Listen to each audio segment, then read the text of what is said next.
About 550 trekkers stranded by a blizzard near the eastern side of Mount Everest in Tibet have been guided to safety by rescuers.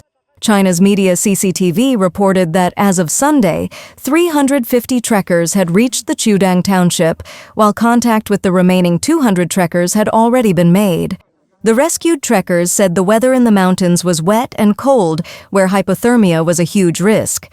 They said the guides told them that they had never encountered such weather in October, where unusually heavy snow and rainfall battered the Himalayas.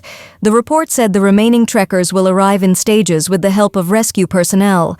The remote valley of Karma saw a hike in trekkers this week, as many were taking advantage of the 8-day-long National Day and Mid-Autumn Festival holiday in China.